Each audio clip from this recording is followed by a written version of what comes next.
Well, most people, I think, are at least somewhat familiar with the idea of Albert Einstein's theory of general relativity.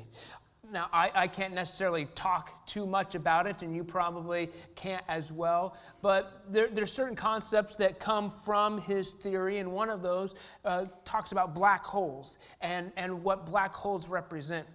And in his theory, he talks about the average type black hole and how it's formed.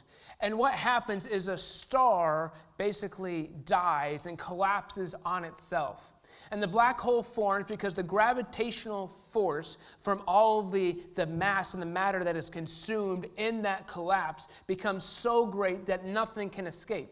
And so no light can escape, hence we get the term black hole. In fact, Einstein's theory talks about the star has to be 3 times the size of our sun, if you want to try to wrap your mind around how big that is. But it's always interesting to think of, how do we know black holes exist? One of the kind of most obvious ways is when a black hole passes by something else in space, it draws matter in from that other object, and so we can see there's gravitational force going towards something we can't see. But then there are other scientific instruments that can detect like X-rays or gamma rays or radiation that our eyes can't. And so we can see the black hole and how it's there, and that we can prove it exists. Well, one of the things that black holes bring to mind is the fact of darkness, right? There's nothing that you can see. No light is emitted from the black hole. When we talk about darkness in the church, we're talking about sin. We're talking about death. We're talking about things contrary to Jesus. And so these black holes resonate with us as they can consume us, as they can detract us. They can pull us away from Jesus and prevent us from getting there. But there's good news. And there's good news that God has something in store. And so we're going to look at Isaiah chapter 25 today to look at how Isaiah is pointing to the future hope we have, the future plans that God has established, and what that looks like for us. And so he starts in Isaiah chapter 25, verse 1. And he says, I will honor and praise your name, for you are my God. You do wonderful things. You planned them long ago, and now they have been accomplished. You turn mighty cities into ruins. Cities with strong walls will be turned to rubble. Beautiful palaces will disappear and never be rebuilt. Strong nations will declare your glory, and ruthless nations will fear you. But you are a tower of refuge to the poor and the needy. You are a refuge in the storm and a shelter from the heat. Oppressive acts of ruthless people are like a storm beating against the wall and the relentless heat of the desert. But you silence the roars of boastful nations. As the shade of a cloud cools relentless heat, so boastful songs of the ruthless nations are silenced. What Isaiah is doing here at the beginning is he is setting the tone for who God is. God is faithful. He is a covenant-keeping God. When he makes a promise, he keeps it. That's who Isaiah is establishing who God is. That is who he's been throughout history. Now, there are times when we can say, God didn't show up in the way I wanted. Well, that's not exactly what I had hoped, or I'm disappointed, or whatever outcome there is. But when we look at the grand scheme of history, God, when he makes a promise, he fulfills it. I'm not trying to minimize our current situations, but we look at the big picture and we see that God is faithful. And as Isaiah affirms, God has crafted a plan. He crafted a plan before you existed. So nothing is surprising him about our current situation, whatever that may be. But one of the things about God is that nothing can stand in his way. And we recognize that anything that we create or manufacture or build as human beings is limited. Eventually it will deteriorate, need repairs, or just be trash. I find it interesting that the IRS, when you file your taxes, those who invest in real estate can deduct 1/39th of their real estate property as depreciation. So every year they can do that. And so I'm not sure if this is actually the letter of the law. David Johnson may be able to help me with this one a little bit. But what I gather is that the IRS says every 39 years, you're going to have to basically buy your building again. That's how much you're going to have to invest in it. And buildings are huge financial investments. They are worth a lot. A lot goes into making sure that they're sound, that they last, that they perform their function. But yet, every 39 years, our government affirms that you're going to have to put a lot of money into it. You're going to have to remake it, whatever that necessarily looks like. So we find that the greatest things, the most powerful things, the sturdiest things will eventually crumble, will eventually deteriorate and no longer be useful.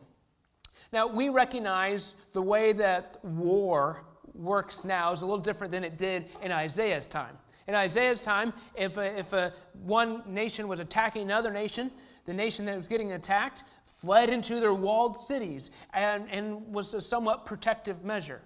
Now, with technology today, that doesn't necessarily work the same way. Now, we have fortresses, we have bunkers and all those types of things. But what Isaiah is saying, the strongest fortress will not be able to withstand God. Nothing can get in his way.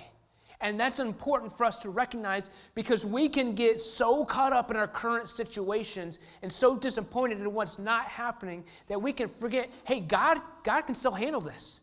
God can still take this. He can still do something about whatever our situation is. He can overcome it.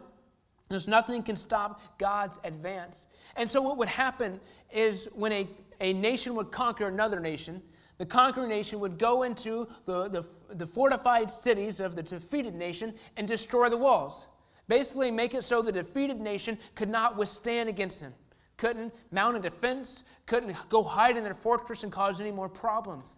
So God is knocking down these walls. He's knocking down these barriers. But we do have to make sure we keep in mind that the faithful and the humble are the ones who seek refuge in God. Finding refuge in God requires that we go seek it, requires that we recognize we have a need for it. But there are those who don't recognize that need.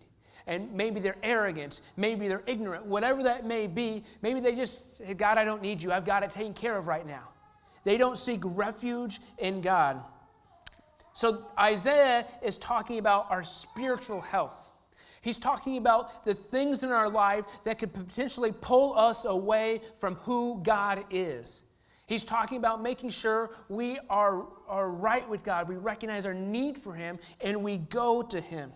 Because eventually, any and all opposition will be silenced.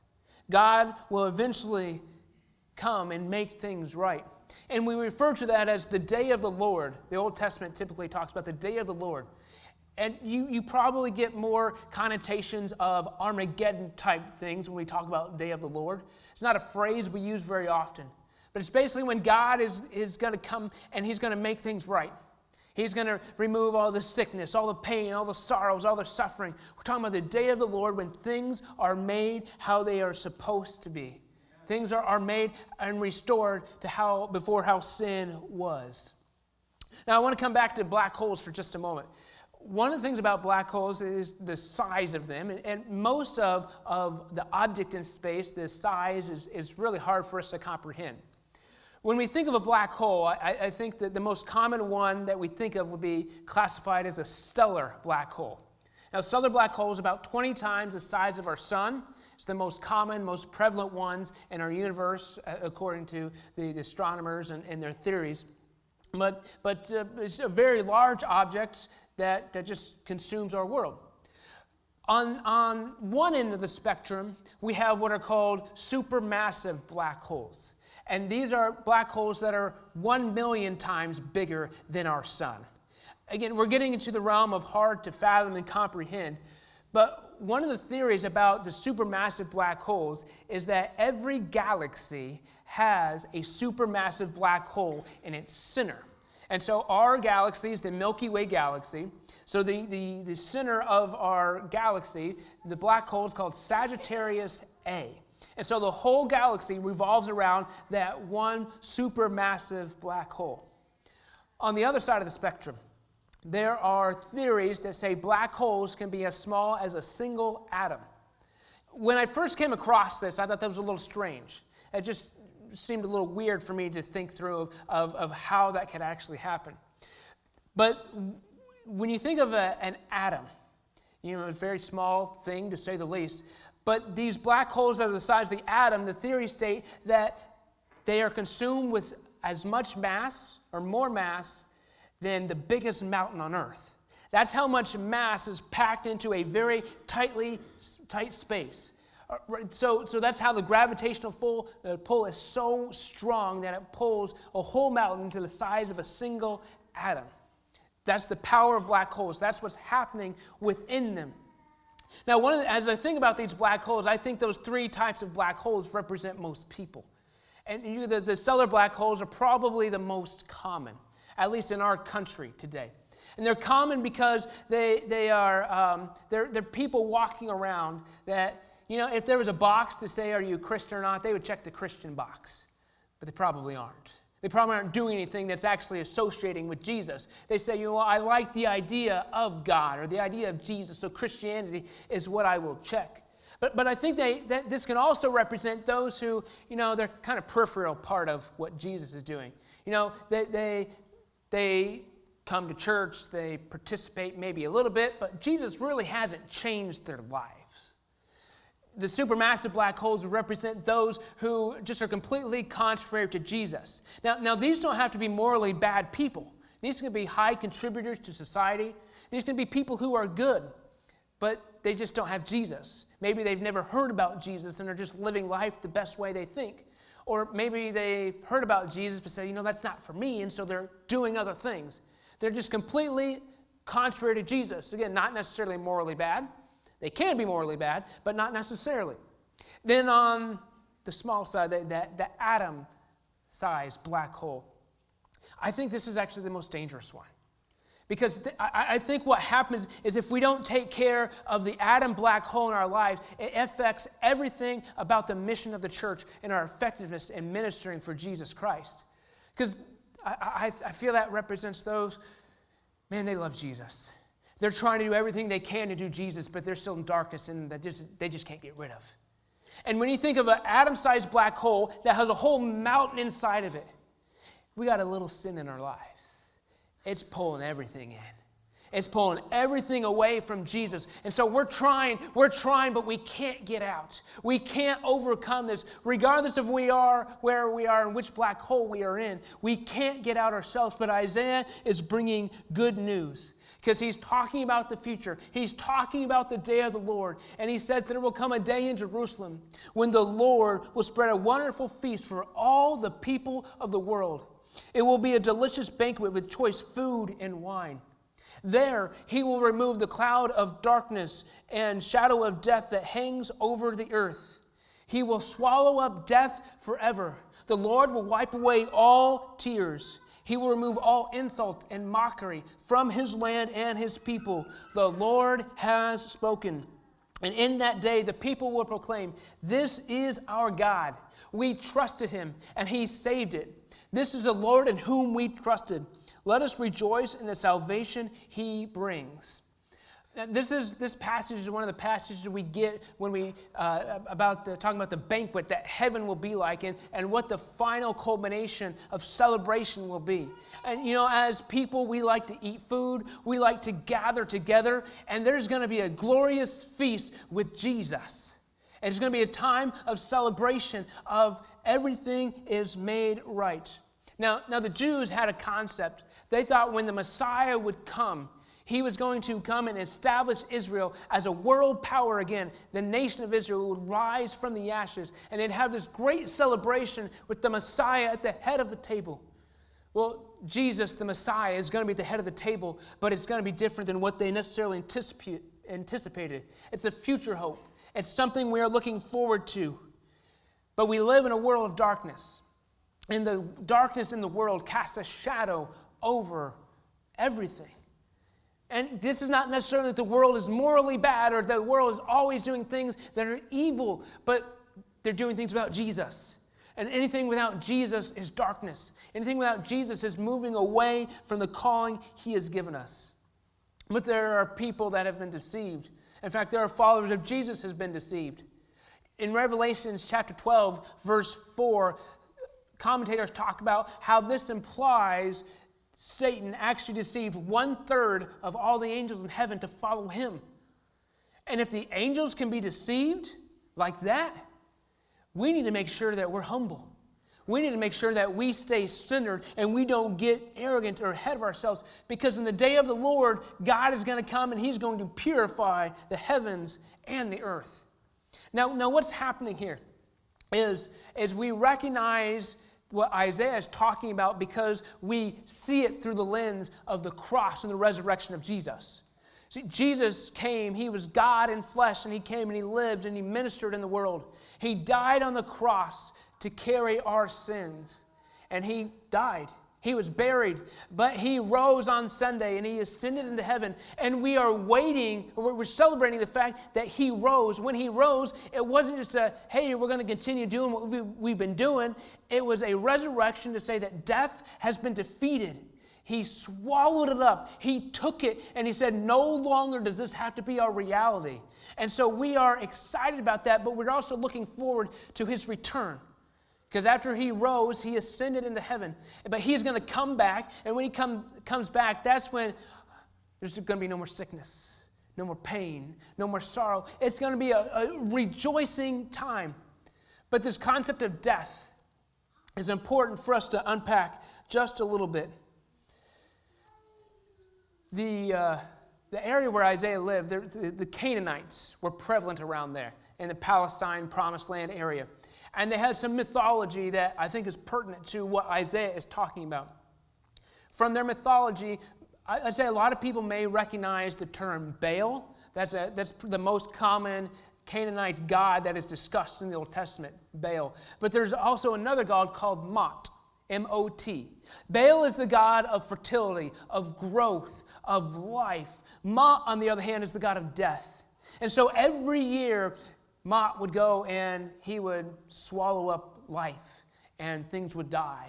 Kind of similar to like our autumn and winter time where the leaves begin to fall and nothing grows and just death seems to permeate our world. And then every spring, Baal would come back and he would breathe new life into the world, and growth would happen and food would be produced and the people would just celebrate Baal.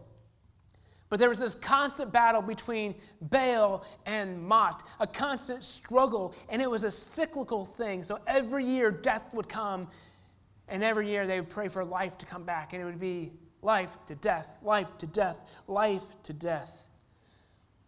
See, Jesus has come not to continue this cycle, not to enter the battle, but to finish it. And that's a huge distinction that we have to recognize, because in the Old Testament time, they had a cyclical view of history of life, death, revolving around.